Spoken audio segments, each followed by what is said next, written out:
Quadratic functions always have two solutions. They may not always be real though. We're going to take a look and see when our quadratic functions have real solutions and when they may not have them. You can either have two real solutions, one real solution, or no real solutions. So let's look at a couple examples. In this one, we can see that it crosses our x-axis 2 times. So we have two real solutions. And the next one, it only hits our x-axis once, so we only have one real solution. And then in our final example, it never crosses the x-axis, so it has no real solutions. We are going to see later in Unit 5 Part 2 that we're going to have imaginary numbers, and in graphs like this is when those imaginary solutions come in.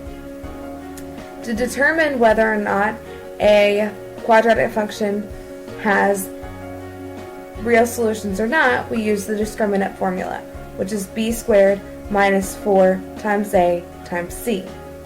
So if it crosses the x-axis twice, it has two real solutions. And what tells us this is when we put our quadratic function into the discriminant formula, if our discriminant is greater than 0, we know it has two real solutions. If our quadratic function only crosses the x-axis once, or our discriminant equals 0, we know it has one real solution. And then if it never crosses the x-axis and our discriminant is less than 0, then we have no real solutions. We also need to make sure that we leave our quadratic formula, or we need to put it in a standard form, which is ax squared plus bx plus c equals 0. If it's not in this form, it gets a little confusing as to what's a, b, and c. So we're going to look at a couple examples to see how many solutions they have. So in the first one we have 3x squared plus 4x minus 2 equals 0.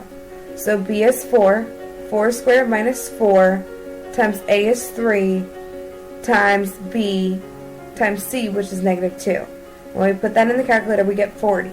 Since 40 is greater than 0, we have two real solutions. And then there's a graph to show us what the function looks like, to show that when it's greater than 0, then our function has two real solutions. In our second example, we have x squared minus 4x plus 5 equals 0. So b again is negative 4, and we're going to square that. And minus 4 times 1, which is our a, times 5, which is our c. And this gives us negative 4. Since negative 4 is less than 0, we have no real solutions. And we can see that in the graph of this function as well. And in our final one, we have 3x squared plus 6x plus 3 equals 0. b is 6, so 6 squared minus 4 times a, which is 3, c, which is 3, equals 0. Since 0 equals 0, we have one real solution, and that is shown in our graph.